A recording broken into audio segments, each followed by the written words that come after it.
الله الحمد لله نحمده ونستعينه ونستغفره ونعوذ بالله من شرور أنفسنا ومن سيئات أعمالنا من يهده الله فلا مضل له ومن يضلله فلا هادي له وأشهد أن لا إله إلا الله وحده لا شريك له وأشهد أن محمدًا عبده ورسوله أما بعد فقد قال الله تعالى في كلامه المجيد وفي فرقانه الحميد أعوذ بالله من الشيطان الرجيم بسم الله الرحمن الرحيم يا أيها الإنسان ما غرك بربك الكريم الذي خلقك فسواك فعدلك في أي صورة ما شاء ركبك وقال النبي عليه الصلاة والسلام الدنيا سجن المؤمن وجنة الكافر أو كما قال النبي عليه الصلاة والسلام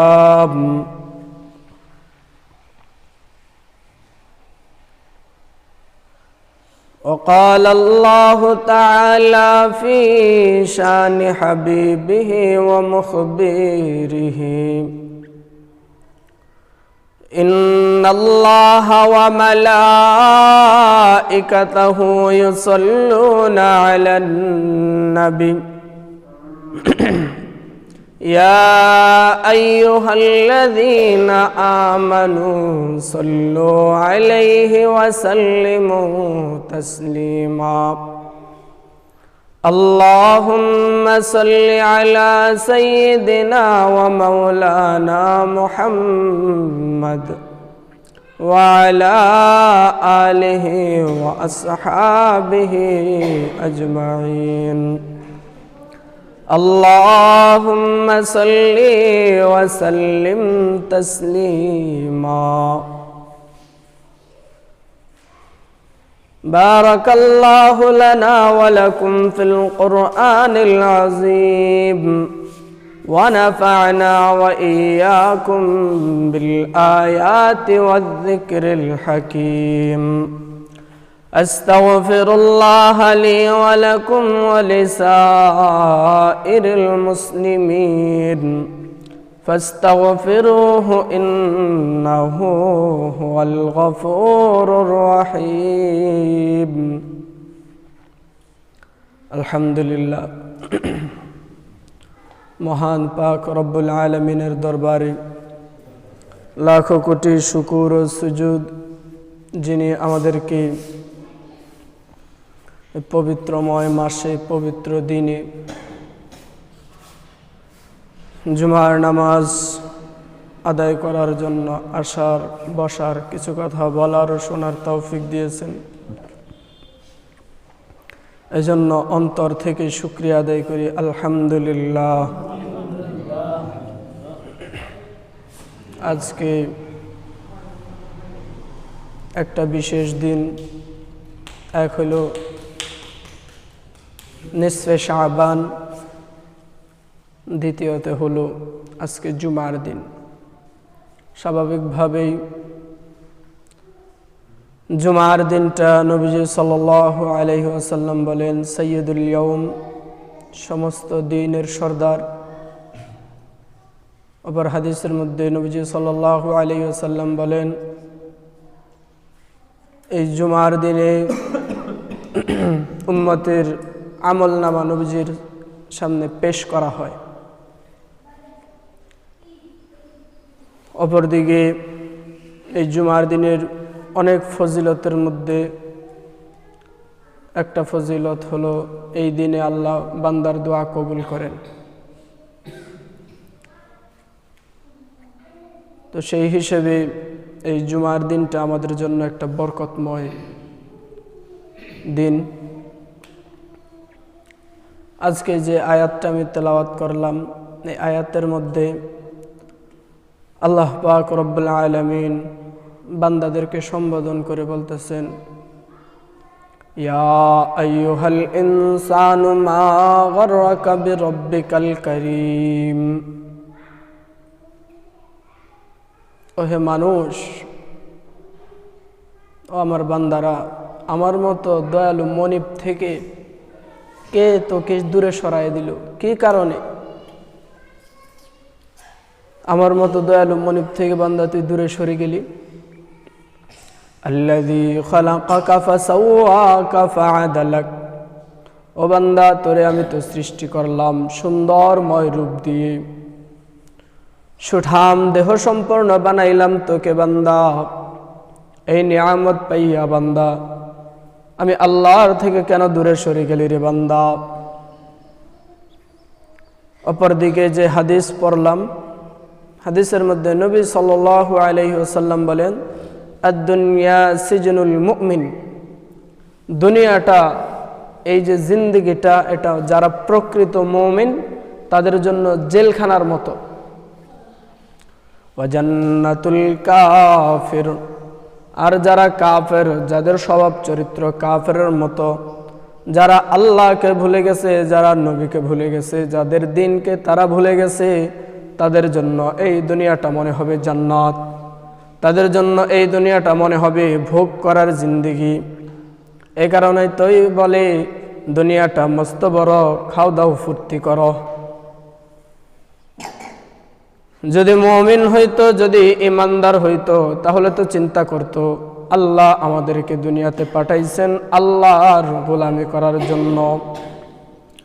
দুনিয়াতে পাঠাইলেন আল্লাহ আমাদেরকে তার গোলামি করে যাওয়ার জন্য, আখিরাতের জিন্দেগির সামানা তৈয়ার করার জন্য। এই দুনিয়াতে কেউ কোনোদিন চিরস্থায়ী হতে পারে নাই। যত বড় বাদশাহী বলেন না কেন, আর যত ফকিরেই বলেন না কেন, যত ক্ষমতাশীল ব্যক্তি বলেন না কেন, যত শক্তিশালী ব্যক্তি বলেন না কেন, যত সৌন্দর্য সম্পন্ন মানুষই বলেন না কেন, সবাইকেই চলে যাইতে হইছে। আপনি আমাকেও চলে যাইতে হবে। এই দুনিয়াতে থাকার জায়গা নয়। এই জন্য আল্লাহ তাআলা বলেন, কুল্লু নাফসিন যায়িকাতুল মাউত। প্রত্যেক প্রাণীকেই একদিন না একদিন মৃত্যুর স্বাদ গ্রহণ করতে হবে। অপরদিকে আল্লাহ তাআলা বলেন, ইযা জাআ আজালুহুম লা ইস্তাখিরুনা সাআতান ওয়া লা ইস্তাকদিমুন। যখন বান্দা তোমার মৃত্যুর সময় চলে আসবে, এক মুহূর্তের জন্য বান্দা আগানো হবে না, এক মুহূর্তের জন্য পিছানো হবে না। তোমার মৃত্যুর সময় যখন চলে আসবে রে বান্দা, তোমাকে একটু সুযোগ দেওয়া হবে না। তুমি যদি মনে করে থাকো আমি তো কোটিপতি, মৃত্যুর সময় চলে আসলে আমার এই টাকা দিয়ে আমি বেঁচে যাব, ও বান্দা সম্ভব নয়। তুমি যদি মনে করো আমি শক্তিশালী, ও বান্দা জেনে রাখো এক মুহূর্তের জন্যও তোমাকে সুযোগ দেওয়া হবে না। ও বান্দা তুমি যদি মনে করে থাকো আমি গরিব, ফকির, মিসকিন, আমাকে দেখে হয়তো মানুষের যেমন দয়া হয় আজরাইলেরও তেমন দয়া হবে, বান্দা জেনে রাখো তোমাকে দেখে ওই মুহূর্তে আজরাইলেরও দয়া হবে না। তুমি বাদশাহ হলেও তোমাকে সুযোগ দেয়া হবে না, তুমি শক্তিশালী হলেও তোমাকে সুযোগ দেয়া হবে না, তুমি কোটিপতি হলেও তোমাকে সুযোগ দেয়া হবে না, তুমি যদি মধ্যবিত্তও হও তাও তোমাকে সুযোগ দেয়া হবে না, তুমি যদি একেবারে নিম্ন শ্রেণীর মানুষ হও রে বান্দা, তার উপরেও তোমাকে সুযোগ দেয়া হবে না। ইযা জাআ আজালুহুম লা ইস্তাখিরুনা সাআতান ওয়া লা ইস্তাকদিমুন। ও বান্দা, তোমার মৃত্যুর সময় যখন চলে আসবে, তোমার বিদায়ের সময় যখন চলে আসবে রে বান্দা, কিছু সময়ের জন্য পিছানো হবে না রে বান্দা। এই জন্য আল্লাহ বলতেছেন, ইয়া আইয়ুহাল ইনসান মা গররাকা বিরাব্বিকাল কারীম। ও বান্দা, আমার মতো দয়ালু মনিব থেকে কেরে তোরে দূরে সরাইলো রে বান্দা? কোন কারণে আমার থেকে দূরে সরে গেলি রে বান্দা? ও বান্দা, তুই তোর চেহারার দিকে তাকায় দেখ রে বান্দা, এই যে সুন্দর চেহারাটা দিলাম রে বান্দা, একবার তোর এই চেহারাটার দিকে দেখে তুই কল্পনা কর, যদি তোর এই চোখগুলো আমি সুন্দর মতো এই জায়গায় না দিয়া একটা দিতাম পেটের মধ্যে আর একটা দিতাম মাথার উপরে রে বান্দা, তাহলে তুই চলতে কিভাবে? যদি একটা চোখ সামনের দিকে দিতাম আর একটা চোখ পিছনের দিকে দিতাম রে বান্দা, তোর জন্য চলাফেরা মুশকিল হয়ে যেত রে বান্দা। ও বান্দা, তোর মুখটা যদি আমি এই মাথার জায়গায় না দিয়া অন্য কোথাও দিতাম রে বান্দা, কি করতি রে বান্দা? ও বান্দা, তোকে যদি হাত আমি না দিতাম রে বান্দা, একবার চিন্তা করে দেখ, এই হাত না থাকলে কত কষ্ট করতে হতো রে বান্দা। দুনিয়াতে যার হাত নাই সে বুঝে হাতের কত মর্যাদা। ও বান্দা, তোকে যদি আমি পা না দিতাম রে বান্দা, দুনিয়াতে যার পা নাই সে বুঝে পা না থাকার কত যন্ত্রণা। ও বান্দা, এত সুন্দর করে তোকে আমি পা দিলাম, এত সুন্দর ভাবে তোকে আমি সাজায় দিলাম রে বান্দা, এত কিছু পাওয়ার পরেও বান্দা আমি আমার মতো দয়ালু মনিব থেকে কেন রে তুই দূরে সরে গেলি রে বান্দা? এই দুনিয়ার পিছনে পড়ে বান্দা তুই দূরে সরে গেলি। এই দুনিয়াতে তো কত বাদশা ছিল, এই দুনিয়াতে কত শক্তিশালী মানুষ ছিল, এই দুনিয়াতে কত রূপসী লাবণ্যময় মানুষ ছিল রে বান্দা, কাউকে তো আমি আল্লাহ থাকতে দেই নাই রে বান্দা। ও বান্দা, তোর চেয়েও শক্তিশালী বাদশা ছিল নমরুদ, তোর চেয়েও শক্তিশালী দাপটওয়ালা বাদশা ছিল ফেরাউন। ও বান্দা, তাকেও আমি ছাড় দেই নাই। ও বান্দা, তোর চেয়ে সম্পদশালী ছিল কারুন, আমি তাকেও ছাড় দেই নাই রে বান্দা। তোর চাইতে ক্ষমতাশালী ছিল আদ জাতি, সামুদ জাতির বান্দা, যাদেরকে আমি এত শক্তি দিয়েছিলাম, এত শক্তি দিয়েছিলাম, পৃথিবীর কোন শক্তি তাদের সাথে পারতো না রে বান্দা। এত শক্তি দেওয়ার পরেও আমি তাদেরকে নিয়ে আসছি রে বান্দা। ও বান্দা, চিন্তা কর, তোর চাইতে কত শক্তিশালী প্রাণী আমি দুনিয়াতে দিয়ে রাখছি রে বান্দা। তুই তো চিন্তা করতেছিস এই মাথা নিয়া, তুই তো চিন্তা করতেছিস তোর কত বরত্ব, তুই তো চিন্তা করতেছিস তুই কত শক্তিশালী, তুই তো চিন্তা করতেছিস ও বান্দা কত সৌন্দর্যময়। ও বান্দা, তোকে যেমন শক্তি দিয়েছি তার চাইতেও হাজার গুণে বেশি শক্তিশালী প্রাণীও আমি বানাইছি রে বান্দা। ও বান্দা, তারপরেও তোকে সম্মানিত করলাম, এর কারণ হলো তুই বান্দা আমি আল্লাহর গোলামি করবি, আমি আল্লাহর গোলামি করবি। এই জন্য বান্দা তোর চাইতে শক্তিশালী হওয়ার পরেও বান্দা তোর গোলাম বানায় রাখলাম হাজার হাজার প্রাণীকে রে বান্দা। তোর চাইতেও কণ্ঠ সুন্দরওয়ালা হওয়ার পরেও রে বান্দা, তোর চাইতেও কত সুশীল হওয়ার পরেও রে বান্দা তাদেরকে তোর গোলাম বানায় রাখলাম। এর কারণ হলো বান্দা তুই বান্দা আমি আল্লাহর গোলামি করবি এই জন্যে। ও বান্দা, শুনে রাখ, আমি তোকে এত সৌন্দর্য দিলাম, এত সৌন্দর্য দিলাম, এই সৌন্দর্য তোকে যেমন দিতে পারতাম অন্য কেউ দিতে পারতাম রে বান্দা। আমি চাইলে তোর চাইতে আরো সুন্দরতম প্রাণী বানাইতে পারতাম, আমি চাইলেও তোর চাইতে আরো মর্যাদাবান প্রাণী বানাইতে পারতাম। ও বান্দা, বানাই নাই, একমাত্র তুই যে বান্দা আমি আল্লাহর গোলামি করবি, আমি আল্লাহ যেমন মহান রে বান্দা, আমি আল্লাহর গোলামি যে করবে তাকেও তো মহান হতে হবে। আমি আল্লাহ যেমন ক্ষমতাশালী, আমি আল্লাহর গোলামি যেমন সবাই করে রে বান্দা, তোকেও তো ওই রকম সম্মানিত বানানো লাগবে, কারণ তুই তো আমার গোলাম হবি এই কারণে রে বান্দা।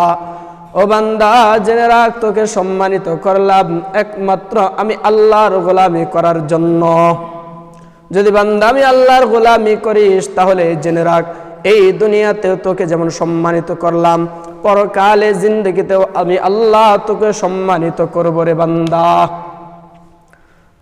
এই জন্য আল্লাহ বারবার ডেকে ডেকে বলতেছেন, রে বান্দা কেন তুই দূরে সরে গেলি, কেন তুই দূরে সরে গেলি রে বান্দা, কেন তুই দূরে সরে গেলি।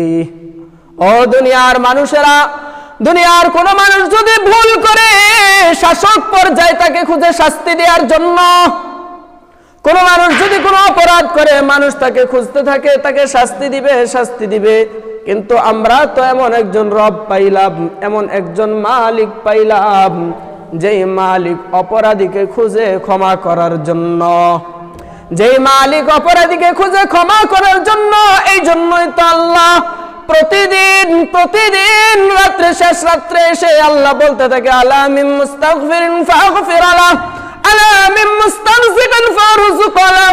ও বান্দা, তোদের মধ্যে কে আছিস সে বান্দা গুনাহ করে ফেলেছিস, ও বান্দা কে আছিস অপরাধ করে ফেলেছিস, ও বান্দা আমি আল্লাহর কাছে চা, আমি আল্লাহ তোকে মাফ করে দিব রে বান্দা।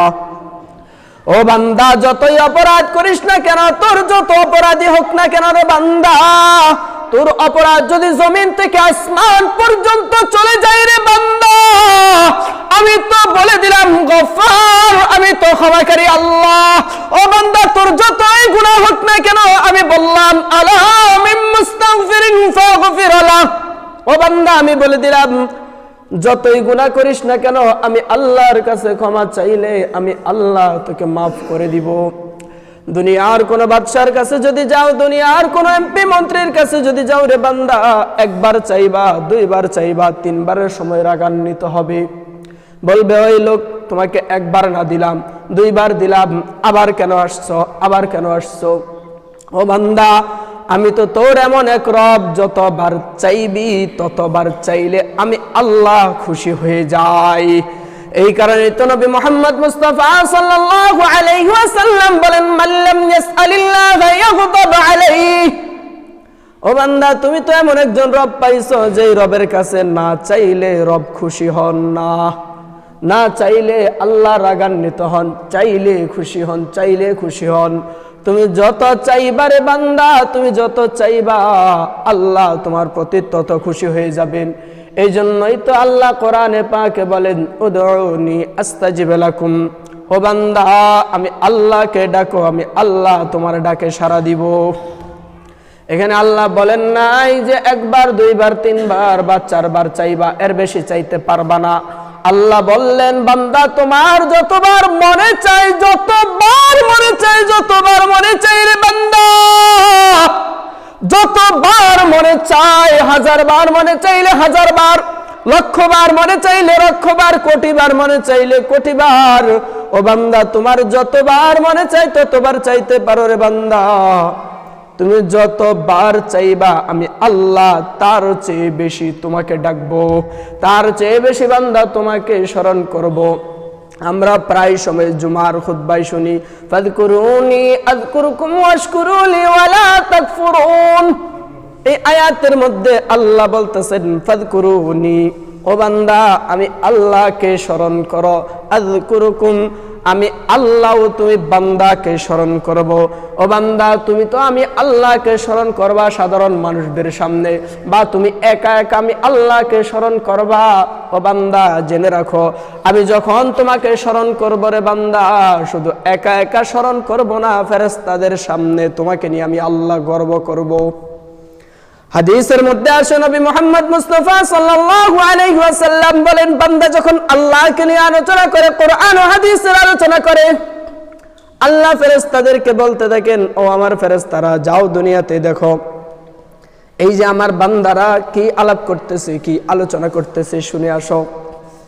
ফেরেশতারা শুনে আসে। আল্লাহ তো জানেনই, তারপরেও বান্দার মর্যাদা বাড়ানোর জন্য, বান্দাকে বড় করার জন্য, বান্দার মান সম্মান ফেরেশতাদের মাঝে ফুটিয়ে তোলার জন্য আল্লাহ প্রশ্ন করে, ও ফেরেশতারা, আমার বান্দারা কি আলোচনা করতেছিল?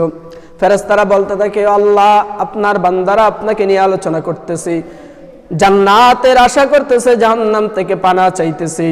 আল্লাহ প্রশ্ন করে, ও বান্দা, ও ফেরেশতারা, আমার বান্দারা কি আমি আল্লাহকে কখনো দেখেছি?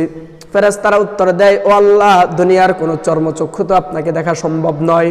আল্লাহ বলতে থাকেন, দুনিয়ার কোনো চক্ষু দ্বারা আমাকে দেখা সম্ভব নয়, তারপরেও না দেখে আমার বান্দারা আমি আল্লাহর আলোচনা করতেছি। কিসের আশায়? ফেরেশতারা বলতে থাকে আল্লাহ আপনার জান্নাতের আশায়। কিসের জন্য ক্ষমা চাইতেছে? ফেরেশতারা বলতে থাকে আল্লাহ জাহান্নাম থেকে ক্ষমা চাইতেছেন। আল্লাহ বলেন আমার ইজ্জতের কসম খেয়ে বলতেছি ও আমার ফেরেশতারা শুনে রাখো, আমার যেই বান্দারা আমার আলোচনা করতেছে, জান্নাতের আশা করতেছে, জাহান্নাম থেকে পানা চাইতেছে, তোমরা সাক্ষী থেকো আমি তাদের জীবনের সমস্ত গুনাহ খাতা মাফ করে দিলাম, তাদের জন্য জান্নাতকে ওয়াজিব করে দিলাম, জাহান্নামকে হারাম করে দিলাম। ও বান্দা তুমি তো স্মরণ করলা মনে মনে, তুমি তো স্মরণ করলা শুধু মানুষদের মাঝে। আল্লাহ যখন তোমাকে স্মরণ করবে তখন ফেরেশতাদের সম্মুখে তোমাকে স্মরণ করবে। তার পরবর্তীতে নবী মুহাম্মদ মুস্তাফা সাল্লাল্লাহু আলাইহি ওয়াসাল্লাম বলেন আল্লাহ জিবরিলকে বলে দেয় ও জিবরিল ওই যে দেখতেছ আমার এই বান্দা, ওই বান্দার প্রতি আমি আল্লাহ খুশি হয়ে গেলাম। তুমি জিবরিল ওই বান্দার প্রতি খুশি হয়ে যাও। তখন জিবরিল ওই বান্দার প্রতি খুশি হয়ে যায়। খুশি হয়ে আসমানের যত ফেরেশতা আছে সমস্ত ফেরেশতাদেরকে এলান করে বলতে থাকে ও আসমানের ফেরেশতারা দুনিয়াতে দেখতেছো অমুকের ছেলে অমুক, ওই ব্যক্তির প্রতি আল্লাহ খুশি, আমি জিবরাইলও খুশি, তোমরাও তার প্রতি খুশি হয়ে যাও। তখন আসমানের ফেরেশতারাও ওই ব্যক্তির প্রতি খুশি হয়ে যায়। আসমানের ফেরেশতারা আইসা দুনিয়ার ফেরেশতাদেরকে বলতে থাকে ও দুনিয়ার ফেরেশতারা দেখো ওই যে অমুকের সন্তান অমুক আল্লাহর ওই বান্দা, আল্লাহ তার প্রতি খুশি, জিবরাইলও তার প্রতি খুশি, আসমানের ফেরেশতারাও তার প্রতি খুশি, তোমরাও তার প্রতি খুশি হয়ে যাও। তখন দুনিয়ার ফেরেশতারাও তার প্রতি খুশি হয়ে যায়। খুশি হয়ে যাওয়ার পরে ওই ফেরেশতারা তার জন্য মাগফিরাতের দোয়া করতে থাকে। আল্লাহর পক্ষ থেকে ওই বান্দার জন্য রহমত নাজিল হইতে থাকে। আর আল্লাহর রহমত যখন নাজিল হয় তখন তো ব্যাপক আকারে নাজিল হয়। ব্যাপক আকারে যখন নাজিল হয় ওই রহমতের ভাগীদার অন্যান্য প্রাণীরাও মাখলুকরাও হয়। তখন দুনিয়ার সমস্ত মাখলুক ওই বান্দার জন্য দোয়া করতে থাকে আর মাগফিরাত কামনা করতে থাকে। ও বান্দা তার পরবর্তীতে দুনিয়ার মানুষদের অন্তরে তোমার প্রতি ভালোবাসা বেড়ে যাবে, তোমার প্রতি যে ঘৃণাটা ছিল সেটা দূরে চলে যাবে। আল্লাহ বলেন বান্দা তুমি তো শুধু আমি আল্লাহকে স্মরণ করলা, আমি আল্লাহর গোলামি করলা, এতটুকুর বদলতে আমি আল্লাহ তোমার প্রতি খুশি হয়ে গেলাম। আসমানের ফেরেশতারাও তোমার প্রতি খুশি, জমিনের ফেরেশতারাও তোমার প্রতি খুশি হয়ে গেল। এমনকি জমিনের যত মাখলুক আছে সকলে তোমার জন্য দোয়া করতে শুরু করে দিল রে বান্দা। ও বান্দা এটা হলো আমি আল্লাহ যে রহমান, আমি আল্লাহ যে দয়ালু তার প্রমাণ। বান্দা তোমাকে যে সৃষ্টি করলাম আমি আল্লাহর গোলামি করার জন্য, আমি আল্লাহর গোলামি যদি করো তোমাকে দুনিয়াতেও যেমন আমি সম্মানিত করব, আখিরাতেও তোমার জন্য মহাপুরস্কার রাখবো। ও বান্দা তবে জেনে রাখো রে বান্দা তোমাকে যে হায়াত দিলাম, তোমাকে যে জিন্দেগিটা দিলাম রে বান্দা, এই জিন্দেগি পাইয়া তুমি যদি আমার নাফরমানি করো রে বান্দা, তুমি যদি আমি আল্লাহর গোলামি না করে দুনিয়ার অন্যান্য মাখলুকের গোলামি করো, মানুষের গোলামি করো রে বান্দা, আমি আল্লাহ থেকে দূরে সরে যাও রে বান্দা, তবে জেনে রাখো আমি যেমন বললাম আর রহমানির রহিম, তেমন সাথে সাথেও আমি বলে দিলাম মালিক ইয়াউমিদ্দিন। ও বান্দা দুনিয়াতে তোমাকে যেমন সুযোগ দিলাম রে বান্দা, জেনে রাখো আমি বললাম কিন্তু আমি মালিক ইয়াউমিদ্দিন, আমি আল্লাহ বিচার দিবসের মালিক, আমি আল্লাহ বিচার দিবসের মালিক রে বান্দা, আমি আল্লাহ বিচার দিবসের মালিক। যেমন তোমাকে সম্মানিত আমি আল্লাহ করব, তেমন ঠিকই আমি আল্লাহর গোলামি ছাড়া যদি আমি আল্লাহর কাছে আসরে বান্দা, প্রত্যেকটা সময়ের প্রত্যেকটা নিয়ামতের আমি আল্লাহ করাই গন্ডাই হিসাব নিব। তোমাকে যে জিন্দেগি দিলাম রে বান্দা, এই জিন্দেগি পাইয়া তুমি আমি আল্লাহর গোলামি করলা নাকি দুনিয়ার পিছনে ছুটলা? তুমি কি আবু বকরের কাতারে আসলা, উমর উসমান আলীর কাতারে আসলা, নাকি আবু জাহেল উতবা সাইবার কাতারে গেলা রে বান্দা? এই প্রত্যেকটা বিষয়ের আমি আল্লাহ হিসাব নিব। এই কারণেই যেমন বলে দিলাম আমি দয়ালু, আমার দয়ার কোনো সীমা নাই, আমি অপরিসীম দয়াবান, কিন্তু তার সাথে তোমাকে সতর্ক করে দিলাম আমার দয়া পাইয়া, আমার নিয়ামত পাইয়া মনে করিও না যে দুনিয়াতে যেভাবে মনে চাই সেভাবে চললাম, আখিরাতে মুক্তি পাইয়া যাইলাম। তা কিন্তু হবে না রে বান্দা, তা কিন্তু হবে না। আমি কিন্তু প্রত্যেকটা নিয়ামতের কড়াই গন্ডায় হিসাব নিব। তোমাকে চোখ দিলাম, এই চোখ দিয়া তুমি কি করলা রে বান্দা, আমি হিসাব নিব। এই জন্যই তো আল্লাহ তাআলা বলেন, লাহুম কুলুবুল লা ইয়াফকাহুনা বিহা ওয়া লাহুম আয়ুনুল লা ইউবসিরুনা বিহা ওয়া লাহুম আযানুল লা ইয়াসমাউনা বিহা উলাইকা কাল আনআম বাল হুম আযাল উলাইকা হুমুল গাফিলুন। আল্লাহ বলতেছেন, ওয়ালাকাদ যারানা লিজাহান্নামা কাসীরাম মিনাল জিন্নি ওয়াল ইনস, আমি অধিকাংশ মানুষ এবং জিন জাতিকে সৃষ্টি করেছি জাহান্নামের জন্য। তারা যে জাহান্নামী হবে কিভাবে বুঝবেন, তাদের চরিত্রটা কেমন হবে? আল্লাহ বলেন, লাহুম কুলুবুল লা ইয়াফকাহুনা বিহা, তাদেরকে যে আমি আল্লাহ অন্তরটা দিলাম, তাদের যে কলবটা আছে এই অন্তর দিয়া যেগুলা চিন্তা করার দরকার ছিল, যেগুলা ভাবার দরকার ছিল, সেগুলা সে ভাববে না। সে চিন্তা করবে দুনিয়ার পিছনে, সে চিন্তা করবে আল্লাহর নাফরমানির চিন্তা করবে, সে চিন্তা করবে মানুষের কিভাবে ক্ষতি করা যায়, সে চিন্তা করবে দ্বীনের কিভাবে ক্ষতি করা যায়, সে চিন্তা করবে আল্লাহর রাসূলের বিরোধিতা কিভাবে করা যায়। যেই জিনিস চিন্তা করার কথা ছিল সেই জিনিস চিন্তা না করে তার বিপরীতটা চিন্তা করবে। আসলে তো বান্দা, তোমার চিন্তা করার দরকার ছিল, আমি মুরব্বী হয়ে গেলাম, আমি বুড়া হয়ে গেলাম, আমার দাড়ি পেকে গেল, আমার সামনে তো আমার ভাই মারা গেল, আমার দাদা মারা গেল, আমার বোন মারা গেল, আমার বাবা মারা গেল, আমার আত্মীয় স্বজনরা মারা যাইতেছে, আমিও তো বুড়া হয়ে গেলাম, আমারও তো মৃত্যুর সময় কাছে চলে আসছি, আমাকেও তো যাইতে হবে। ওই যে আল্লাহর কাছে যাব, ওই আল্লাহর কাছে যাওয়ার পরে আমি বান্দা কি জবাব দিব, এই কথাটা চিন্তা করলাম না। আমি এখনো পর্যন্ত 60, 70, 80 বছর হয়ে গেছে, তারপরেও আজান হয়তো ঠিকই মসজিদে আমি বসে থাকি চায়ের স্টলে, আজান হয়তো ঠিকই মসজিদে, তারপরেও আমি বসে থাকি রাস্তাঘাটে, আমি বাড়িতে বসে থাকি। মুরব্বী হয়ে গেলাম, দাড়ি পেকে গেল, তারপরেও আমার অন্তরে ভয় ঢুকলো না রে বান্দা। এই জন্য আল্লাহ বলেন, লাহুম কুলুবুল লা ইয়াফকাহুনা বিহা, তাদের অন্তর আছে ঠিকই, ওই অন্তর দিয়ে যা চিন্তা করার দরকার ছিল, যা ভাবার দরকার ছিল, আমি মুরব্বী হয়ে গেছি, আমার এখন ইবাদত করার দরকার, আমার এখন আল্লাহ আল্লাহ করার দরকার, আল্লাহ ছাড়া আমার আর কিছু এখন ভাবার দরকার নাই। যেহেতু আমি এখন কাজ করি না, যেহেতু এখন আমার কোনো ব্যস্ততা নাই, এখন একমাত্র ব্যস্ততা আল্লাহ।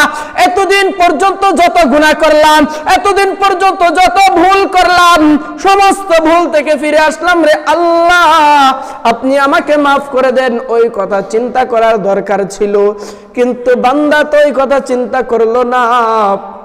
মুরব্বী তো হইল ঠিকই, কিন্তু এখনো সিগারেট খাওয়া গেল না। মুরব্বী তো হইল ঠিকই, এখনো টিভি দেখা গেল না। মুরব্বী তো হইল ঠিকই, এখনো অন্যের দোষ বর্ণনা করাটা গেল না। মুরব্বী তো হইল ঠিকই, এখনো ঝগড়া ফাসাদ করা তার অন্তর থেকে গেল না। মুরব্বী তো হইল ঠিকই, এখনো পর্যন্ত পর্দা করতে পারলো না। মুরব্বী তো হইল ঠিকই, এখনো পর্যন্ত মসজিদে আসতে পারলো না। এই জন্যই আল্লাহ বলেন, লাহুম কুলুবুল লা ইয়াফকাহুনা বিহা, তার অন্তরে যেটা চিন্তা করার দরকার ছিল সেটা সে চিন্তা করে না। ওয়ালাহুম আয়ুনুন লা ইউবসিরুনা বিহা, আল্লাহ বলেন বান্দা, ওই বান্দারা যারা যে জাহান্নামী হবে তাদের আলামতের আরেকটা আলামত হলো, তাদেরকে যে আমি আল্লাহ চোখ দিলাম, ওই চোখ দিয়ে আমি আল্লাহ যেটা দেখার কথা বললাম সেটা না দেখে তার বিপরীতটা দেখি। আমি আল্লাহ বললাম কোরআনকে দেখো, আমি আল্লাহ বললাম কোরআনকে দেখে দেখে পড়ো। আমি আল্লাহ বললাম এই চোখ দিয়া তোমার পিতামাতাকে দেখো। আমি আল্লাহ বললাম এই চোখ দিয়া তোমার সন্তানদেরকে দেখো। আমি আল্লাহ বললাম এই চোখ দিয়া তোমার স্ত্রীকে দেখো। আমি আল্লাহ বললাম এই চোখ দিয়া আলেমদেরকে দেখো। আমি আল্লাহ বললাম এই চোখ দিয়া মক্কা মদিনাকে দেখো। আমি আল্লাহ বললাম এই চোখ দিয়া তুমি মসজিদ মাদ্রাসা দেখো। কিন্তু সেই বান্দা ভালো জিনিস তো দেখলো না, তার এই চোখ দিয়া সে দেখলো বেগানা নারীকে, তার এই চোখ দিয়া বান্দা দেখলো টিভিকে, তার এই চোখ দিয়া বান্দা দেখলো খারাপ জিনিসকে। আল্লাহ বলেন ওয়ালাহুম আয়ুনুল লা ইউবসিরুনা বিহা, তাদেরকে আমি যে চোখ দিলাম এই চোখকে তারা ভালো কাজে ব্যবহার করে না। এই চোখটাকে তারা বিপরীত কাজে ব্যবহার করে। ওয়ালাহুম আযানুন লা ইয়াসমাউনা বিহা, আমি আল্লাহ যে তাদেরকে কান দিলাম, এই কান দিয়া যেটা শোনার কথা বললাম সেটা তারা শোনে না। আমি আল্লাহ বললাম কান দিলাম বান্দা কোরআনের তেলাওয়াত শুনবা, বান্দা কান দিলাম আমি আমার আল্লাহ রাসূলের কথা শুনবা, আলেমদের মুখ দেখে দ্বীনের কথা শুনবা। ও বান্দা এই কান দিয়া তুমি ভালো কথা শুনবা, কিন্তু বান্দা তুমি তো এই কথাগুলা শোনো না, তুমি গান শোনো, তুমি টিভি দেখো, তুমি বান্দা এই কান দিয়া তোমাকে যেগুলা শোনার কথা ছিল সেগুলা না শুনে তুমি গীবত শিকায়াত করো এবং শোনো। ও বান্দা অন্যের দোষ তোমার এই কানে শোনো, তোমার তো এটা শোনার কথা ছিল না। ওয়ালাহুম আয়ুনুল লা ইউবসিরুনা বিহা ওয়ালাহুম আযানুল লা ইয়াসমাউনা বিহা। আল্লাহ বলেন তারপরে উলাইকা কাল আনআম, যারা এই কাজগুলা করে, আমি আল্লাহ যেই রাস্তা দেখায় দিলাম ওই রাস্তায় না চলে অপর দিকে চলে, তারা হলো চতুষ্পদ জন্তুর মতো। বালহুম আদল, বরং তার চাইতে আরো নিকৃষ্ট। এই বান্দার চেয়ে আমার কাছে কুকুর বিড়াল সম্মানিত, কিন্তু ওই বান্দা আমার কাছে সম্মানিত নয়। তাহলে আমরা কেন বলতে পারবো না এর চেয়ে কুকুর বিড়াল ভালো আছে? ওই ব্যক্তি কুকুর বিড়ালের চাইতেও নিকৃষ্ট, গরু ছাগলের চাইতেও নিকৃষ্ট। বরঞ্চ কুকুর বিড়ালের, গরু ছাগল তো মানুষকে উপকার দেয়, কিন্তু ওই বান্দা থেকে কোনো উপকার পাওয়া সম্ভব না। আল্লাহ বলতেছেন উলাইকা কাল আনআম, ওই সম্প্রদায় ওই জাতি হলো, ওই মানুষগুলা হলো চতুষ্পদ জন্তুর মতো। বালহুম আদল, বরং তার চাইতেও আরো নিকৃষ্ট। ওই লোকগুলা কারা? আল্লাহ পরিচয় দিতেছে উলাইকা হুমুল গাফিলুন, ওই ব্যক্তিরা হলো, ওই জাতিরা হলো, ওই মানুষরা হলো গাফেল জাতি। গাফেল জাতি, গাফেল জাতি। তাদেরকে যখন আজানের শব্দ কানে শুনে মসজিদে আসে না, হুজুরের ওয়াজ তো কানে যায় কিন্তু আমল করতে মনে চায় না। ভালো কথা তো তার চোখে দেখে, কিন্তু ওই ভালো কিছু দেখার পরেও ভালো কাজটা করতে মনে চায় না। গাফেল জাতি, গাফেল জাতি। তার অন্তরে আল্লাহ সিল মোহর মেরে দিয়েছেন। এই জন্য আল্লাহ বলেন খতামাল্লাহু আলা কুলুবিহিম ওয়া আলা সামঈহিম ওয়া আলা আবসারিহিম গিশাওয়া। আল্লাহ বলেন এমন চরিত্রের যারা হবে আমি আল্লাহ তাদের অন্তরের মধ্যে সিলমোহর মেরে দিব। এই অন্তর দিয়া আর কোনোদিন সে ভালো কিছু কল্পনা করতে পারবে না। আমি তার চোখের মধ্যে সিলমোহর মেরে দিব, মোহর মেরে দিব। এই চোখ দিয়া তার আর ভালো কিছু তার চোখে পড়বে না। ভালো কিছু দেখলে তার শরীর জ্বলবে, ভালো কিছু কল্পনা করলে তার শরীর জ্বলবে, তার মাথায় খালি উল্টাটা ঘুরবে। ভালো কিছু শুনলে তার মাথা গরম হয়ে যাবে, সে খারাপটা শুনতে অভ্যস্ত হয়ে যাবে। আল্লাহ বলেন খতামাল্লাহু আলা কুলুবিহিম ওয়া আলা সামঈহিম ওয়া আলা আবসারিহিম গিশাওয়া ওয়া লাহুম আযাবুন আযীম। ওই ব্যক্তিরা যারা হবে তারা জেনে রাখো রে বান্দা, তোমার জন্য আমি বিশাল শাস্তির ব্যবস্থা করে রাখলাম। এমন শাস্তির ব্যবস্থা করে রাখলাম রে বান্দা, যেই শাস্তি তুমি কল্পনাও করে শেষ করতে পারবা না। এই জন্য বান্দা আগে ভাগেই বললাম মা গররাকা বিরাব্বিকাল কারীম, আমার মতো দয়ালু মনিব থেকে কেড়ে তোরে দূরে সরাইলো বান্দা। দূরে সরে যাস না, চলে আয়, চলে আয়, চলে আয়, চলে আয়। ইয়া আইয়ুহান নাস উদখুলু ফিস সিলমি কাফা ওয়া লা তাত্তাবিউ খুতুওয়াতিশ শাইতান। আল্লাহ বলেন আগে ভাগে তাড়াতাড়ি দ্রুত পরিপূর্ণরূপে ইসলামে প্রবেশ করো, একটু পরিমাণেও যেন বাদ না যায়। তবে জেনে রাখো রে বান্দা, তুমি যখন দ্বীনের পথে আসবা তোমার জন্য বাধা হয়ে দাঁড়াবে শয়তান। এই জন্য জেনে রাখো শয়তান তোমার জন্য প্রকাশ্য শত্রু। আর এই শয়তান কারা কারা? আল্লাহ বলেন আল্লাযী ইউওয়াসওয়িসু ফী সুদুরিন নাস, মানুষের অন্তরে ওয়াসওয়াসা দেয়, কুমন্ত্রণা দেয় দুইটা জাতি। কয়টা শয়তান? দুইটা শয়তান। একটা হলো মিনাল জিন্নাতি ওয়ান নাস, এক শয়তান হলো জিন শয়তান, আরেকটা হলো মানুষ শয়তান। এক শয়তান মানুষ শয়তান, আরেক শয়তান হলো জিন শয়তান। এই দুই শয়তান তোমার অন্তরের মধ্যে ওয়াসওয়াসা দিয়ে আল্লাহর থেকে দূরে সরাই দিবে। এই জন্য এই দুই প্রকার শয়তান থেকে বান্দা বেঁচে থাকো। তো আল্লাহ তাআলা আমাদেরকে তার গোলাম হওয়ার জন্য যা যা প্রয়োজন এবং যা যা দরকার সেগুলো আমাদের জীবনের মধ্যে এনে সামনে আমাদের জীবনকে চালিয়ে নেওয়ার তৌফিক দান করুন।